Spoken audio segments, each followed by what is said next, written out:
This is Orson Welles, speaking from London.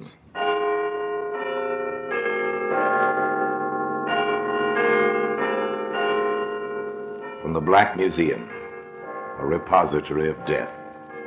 Here in the grim stone structure on the Thames which houses Scotland Yard is a warehouse of homicide, where everyday objects, a piece of carbon paper, a tin ashtray, a broken teacup, all are touched by murder.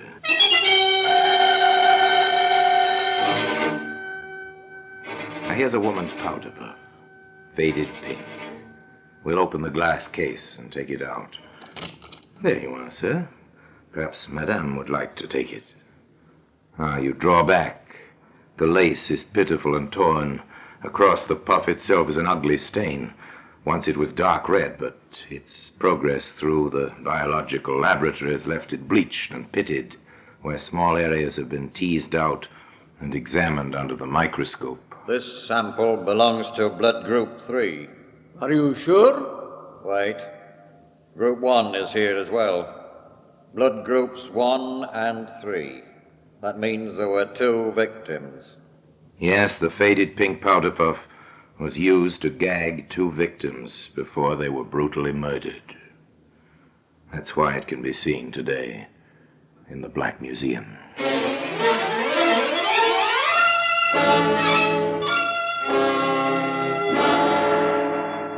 From the annals of the Criminal Investigation Department of the London Police, we bring you the dramatic stories of the crimes recorded by the objects in Scotland Yard's Gallery of Death, the Black Museum. In just a moment, you will hear The Black Museum, starring Orson Welles.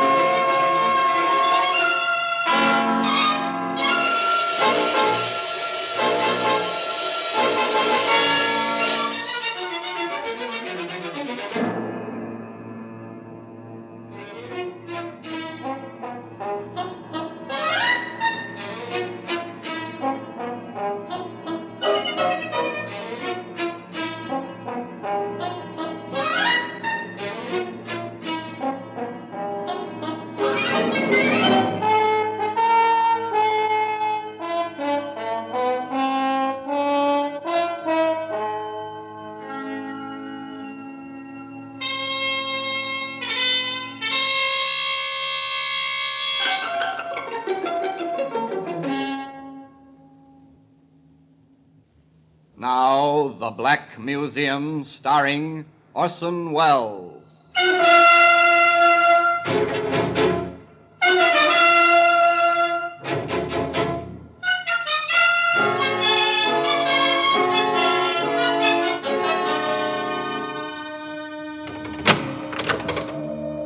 Well, here we are in the Black Museum. Yes, beyond these stone walls, London throbs and is alive, but within these rooms, there's silence and death. It's very quiet. Come with me. Under the frieze of death masks, the masks of criminals of bygone days, suspended grimly under the ceiling, we pass slowly along the rows of murder exhibits, not always frightening in themselves, but terrifying when considered in relation to their history. There, matchbox. Here's a nail file. Each exhibit marked with the names of the killer and the victim. But our objective now is the powder puff. As it lies on the palm of my hand, let's turn back the clock and meet the man who used it for a grim purpose. His name, Richard William Hyson. The time, dawn on the morning of Friday, October the 18th, 1946. The place, Pentonville Prison. This is it, boys? Take it easy, Hyson. You've got about a couple of hours. Give me a cigarette. Oh, thanks. You're too kind. This is 20 days we've had in here, isn't it? Yes, 20 days. You won't forget me, will you? No, we won't forget you. Before I go, you must remind me to compliment the management. The food's been excellent. I can thoroughly recommend it to future guests. I've only one complaint. What's that, Hyson? The execution shed is too close. I'm sure I could hear the hangman practicing with a sandbag last night. Nonsense. Here, have a wash. After I've finished my cigarette. All right, no hurry. No hurry. 2 hours to go. 2 hours in which to reminisce. I think I was right not to see my mother and father. They wanted to see you. Well, that's because they remembered me as I was. Big, blonde, and handsome. But they never really knew me. I nearly killed a girl when I was 16. Did you? Yes. It was at a kid's party. After playing Postman's Knock, we got tired of that. And I suggested we should play The popular parlor game of murder. Somebody commits a crime in the dark, and the rest of the party are supposed to discover the culprit.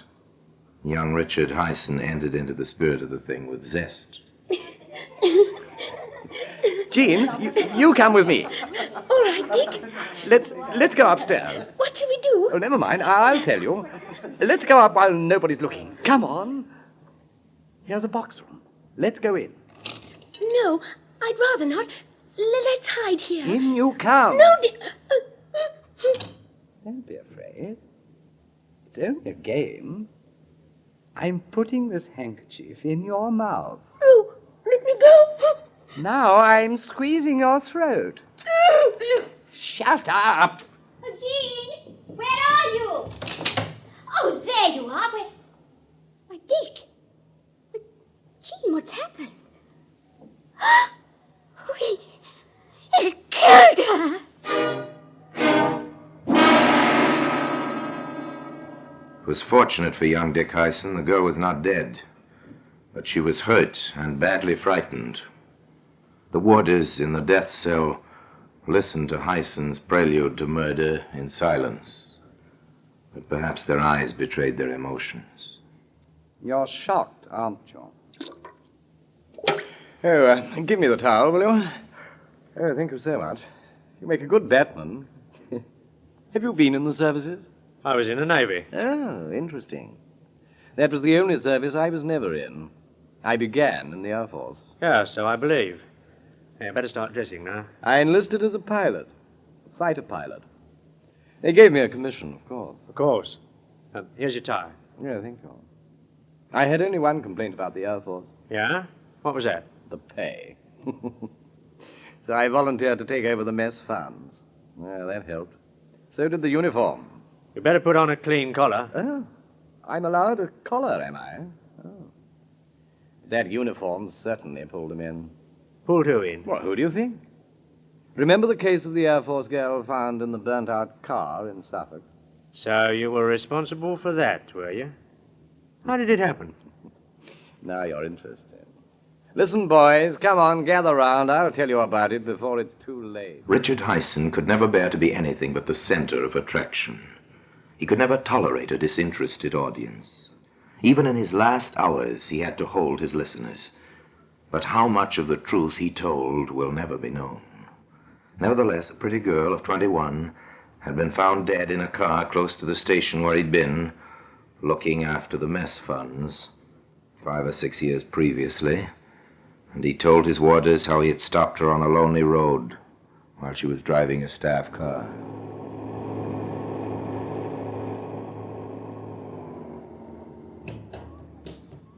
Hello there. Want a lift? Oh, that's very nice of you. I'm going into Ipswich. Oh, so am I. Jump in.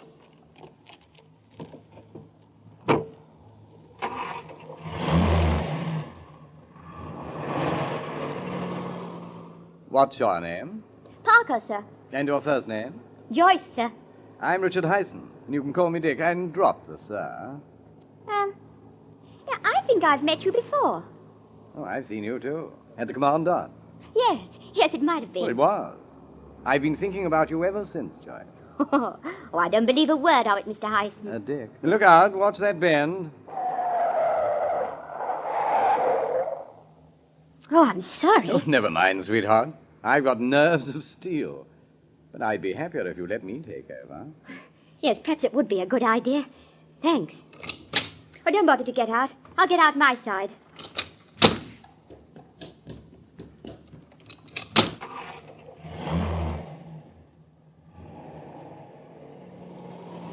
Well, I must say it is nice to be driven for a change. Good. What are your plans after you drop the car into workshops? As a matter of fact, I'm feeling rather good today. You see, it's my birthday, and my mum sent me a very nice present this morning. Well, many happy returns. And how old are you? 21. Congratulations. She's 21 today. 21. What did they send you? Money. Oh, that's always the most sensible gift. Yes, it is, isn't it? I say, are we on the right road? Yeah, I think so. We're not, you know. We're right off the road now. Hey, stop! Hey, I thought you were supposed to be a good driver. So I am. Come here. No, you've made a mistake. I'm not that sort of a girl. Let me go. Oh, you would you? You're mad. Where's the money? Well, here, take it. Now let me go, please. Oh, no. Please let me go. I promise I won't tell. Ah!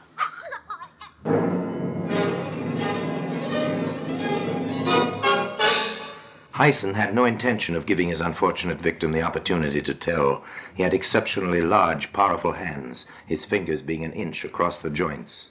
There is no doubt that poor Joyce Parker was helpless in his grip. And when it was all over, he put her behind the steering wheel, started the car, and set fire to it.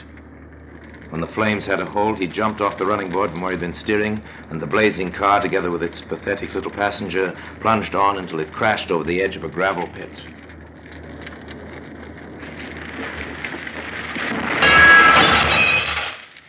The crime had every appearance of being an accident, and Richard Hyson went to the picture alone that night, all expenses paid. He hadn't yet left behind any vital clues, such as might be seen today in the Black Museum. In just a moment, we will continue with The Black Museum, starring Orson Welles.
And now we continue with The Black Museum, starring Orson Welles.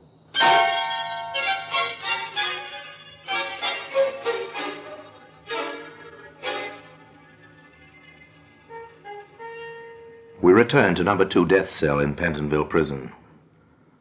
I was cashiered from the Air Force quite soon, and they found out about the mess accounts. So I joined the Army as Paul Colton. Yes, we know about that. I built up a new history for myself, and being a pretty useful type, I got a commission. That was in the early days of the war. Yeah. I probably wouldn't have got a commission later on. They started going into too much detail. How long did you keep the Army commission? About a year. I lost it in the Middle East. That was really rather amusing. I was visiting the mess at HQ when I heard the general talking about selling his car before he was posted to a new command. That gave me an idea. Excuse me, sir. Yes? My name's Colton, sir. I'm sorry to hear you're leaving the command. I wonder whether you might be thinking of disposing of that private car of yours. Do you want to buy it? Yes, sir. You'd better have a word with my ADC. Smithers. Yes, sir? Mr. Colton here wants to buy the car. Sort it out with him, will you? Of course, sir.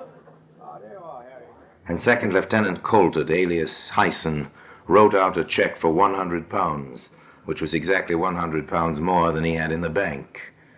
That check bounced quicker than a golf ball. But I'd sold the old man's car even quicker and spent what I got for it. So, bang went commission number 2, Yes, they cashiered me.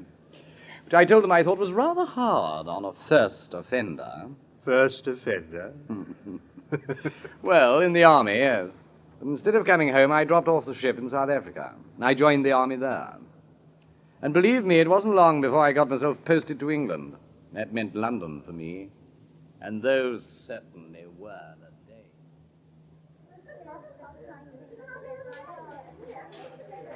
Don, I'd like you to meet Muriel. Donald Smithers, Muriel Girton. Oh, hello there. And what are you drinking, Muriel? Scotch and water, thanks. Oh, tough baby, eh? Well, good for you. Aye, Stuart, a very large scotch and a very little water for a pretty girl. You're quite a son of a gun. Believe me, ma'am, I've had to be. What are all those medals on your chest? Oh, Distinguished Service Order? And this one, I know. The Distinguished Flying Cross. Right, baby. I don't know these two. Oh, the Croix de Guerre. I got it flying with the Free French, and that's the OBE, Order of the British Empire. My, you're a hero. You must have a drink on me. Donald Smithers, alias Paul Colton, alias Richard Hyson, had made the first vital mistake, which was to lead him to the scaffold. Needless to say, he was not entitled to any of those decorations. And he had sewn the ribbon of the OBE in the wrong place on his tunic. And, although he was still a captain in the South African Air Force, he was wearing the uniform of a lieutenant colonel. These points were noticed by an observant officer in the Royal Air Force who passed the information on to the security police. A rapid checkup followed, and Hyson was court-martialed and cashiered for the third and last time. Now he lived on women. During one short period, he was engaged to be married to no fewer than 9, and each one financed him to a greater or lesser degree. Well, that took quite a bit of staff work, keeping them apart. But there was one I quite liked, Doreen Winston. You'd better get on with your breakfast. Yes, time flies. Doreen was a honey. Somehow I never managed to get her alone for any time. Pass the salt, will you? Thank you. I shouldn't have bought her that Powderpuff. You made a mistake there, Hyson. They all do. What do you mean, they? I'm unique. Remember that. The night I gave her the puff, we had a row. She wouldn't come back to the hotel with me, so I snatched back the Powderpuff while she was using it and walked out on her. So Doreen Winston was saved. I was pretty annoyed. I never did take to a brush-off. So I hung around outside the club where I'd met Muriel Girton, and I didn't have long to wait. Muriel? Who's that? Why, Donald Smithers. Hello, honey. Come and have a drink. Okay, let's go up to the club. Well, I haven't any money till the morning. That's all right. I've got plenty. Have you? I don't believe it. Then look at this. A handbag opens, stuffed with notes. The fate of Muriel Girton is sealed. Look, sweetheart, I'm not the type of man who takes money from a pretty girl. Not even from you. If you'll come back to my hotel, we can get all we want on my bill. So back to the hotel in South Kensington. And at the last moment, Hyson stopped abruptly, as if struck by a sudden idea. We'd have to go gently, honey. I just remembered. They won't serve drinks to visitors after hours. We'll have to go in the back way, where we won't be spotted. So in they went.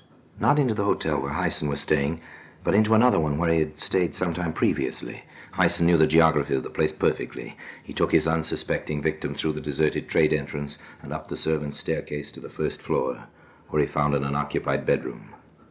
Okay, in you come. Thanks. Donald, are you sure this is your room? Of course, why? It looks so empty. No clothes, nothing on the dressing table. Well, I'm naturally a tidy person. Now, come and sit down. This was an invitation to a drink. No, there are better things to do than drink. Come on, sit down. Now, look here. I may be tough, but I'm not... Sit down. Why, you beast! I'll scream! There's a present for you. Powderpuff in your mouth. That'll keep you quiet. Now, my beauty, I've got you exactly where I want you.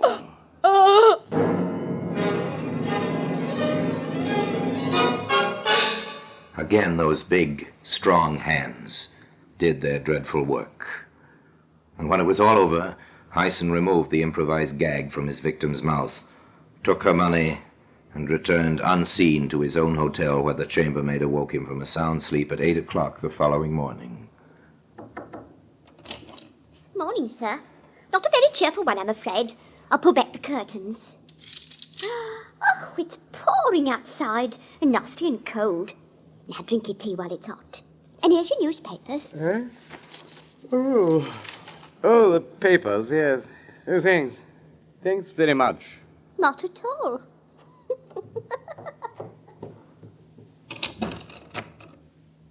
Papers. Now let me see. Woman found strangled in small hotel. Murder in South Kensington. Police are making widespread inquiries amongst the deceased friends and acquaintances in the hope of tracking down the murderer. The staff and members of a well-known Kensington club are being questioned this morning. They are they? Then the chances are that the swine who split on me to the South African War Department is going to open his mouth again. He'll remember I was with her. I must get out of London, quick. It so happened that Hyson's panic was needless. The RAF officer was posted now, and he didn't come forward. Neither did the man who had introduced Hyson to his victim. But the scientists at Scotland Yard were becoming interested in traces of pink wool, which they found in the dead woman's mouth. There's no doubt we've got particles of face powder on this fragment. So the murderer must have gagged her with a powder puff of all things. But her own powder puff, which is white, was still in her handbag. That means the puff which was used by the murderer was taken away by him. The fibers are quite new. There's no dust on them, and the powder hasn't had time to get into the material. Ah, there's a thread of lace here, too. We'd better let the superintendent know right away. Superintendent Brandreuth of Scotland Yard was then faced with the tremendous task of trying to trace an unknown man who might have bought a pink powder puff with lace trimmings. The information and the request for assistance was published in newspapers throughout the country, and Hyson read about it in the seaside town of Eastbourne. For the first time in his life, Richard Hyson panicked. In a split second, he saw the net closing in. He reasoned that Doreen Wimpson, the girl he'd brought the powder puff for, would very soon tell the police. If he was caught, he must plead insanity. To establish insanity, he must commit another murder, and this time there must be no motive. So that night, in a deserted street on the outskirts of the town, he waited for an unknown victim. It was dark. The few houses were scattered well back from the road. For nearly an hour, nothing stirred, while murder waited to strike in the shadows. Go back, little girl, go back, go back. No, she must come on. He's waiting with those big, strong hands, tense and ready.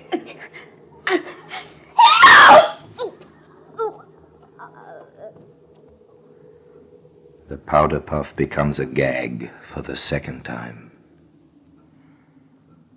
The deed is done.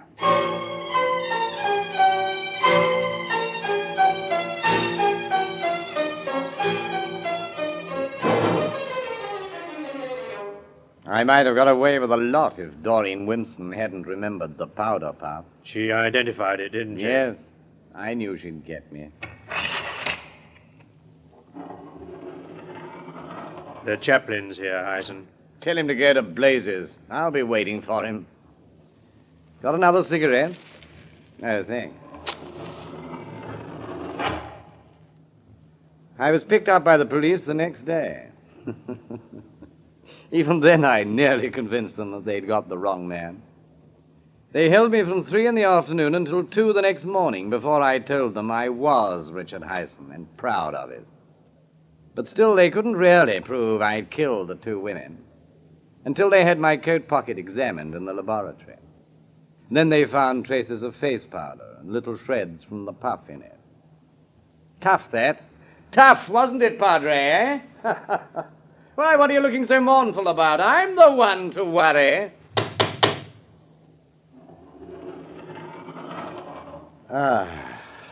So the hangman's here at last. Yes, Hyson. It's nearly over.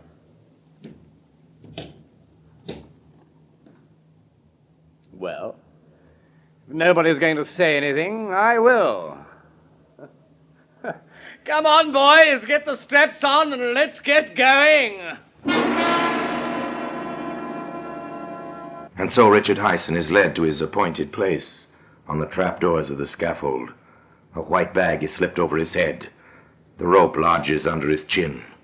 And while the chaplain intones the service of the dead, the trapdoors open and Hyson goes fluttering down into the dark cavity below.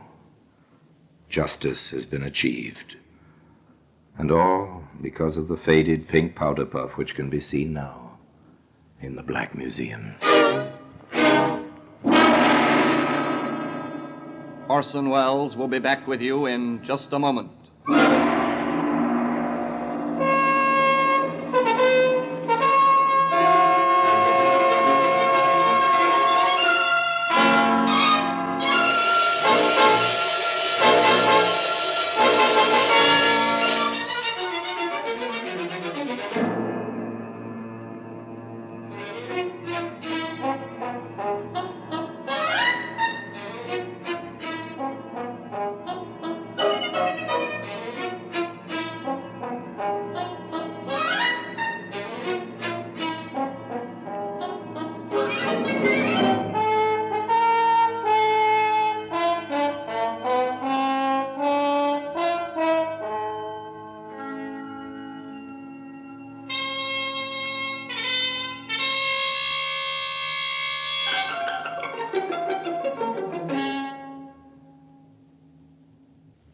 Now here in person is Orson Welles.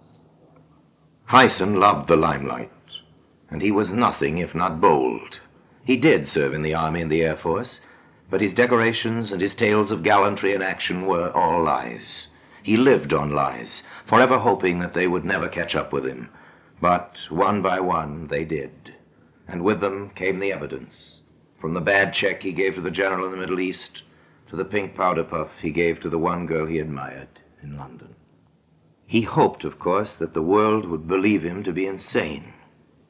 That would have spared him the final horror of the scaffold, and he might have been alive today in the grim fastnesses of Broadmoor, the criminal asylum.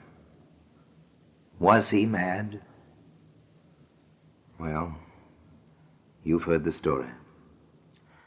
So another chapter of murder is closed, and the little pink powder puff, faded now, has its place in criminal history.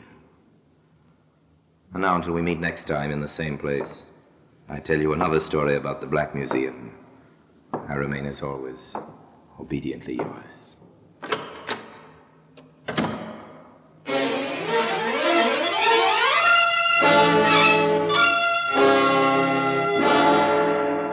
The Black Museum, starring Orson Welles, is presented by arrangement with Metro-Goldwyn-Mayer Radio Attractions, with original music composed and conducted by Sidney Torch, produced by Harry Allen Towers.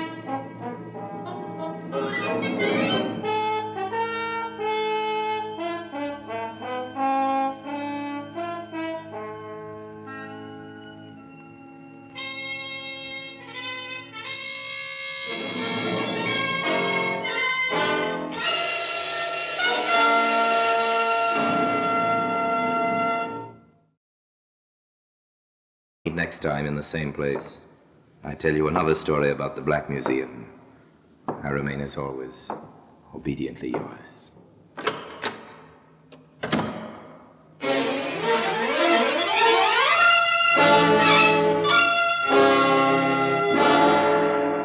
The Black Museum, starring Orson Welles, is presented by arrangement with Metro-Goldwyn-Mayer Radio Attractions, with original music composed and conducted by Sidney Torch, Produced by Harry Allen Towers.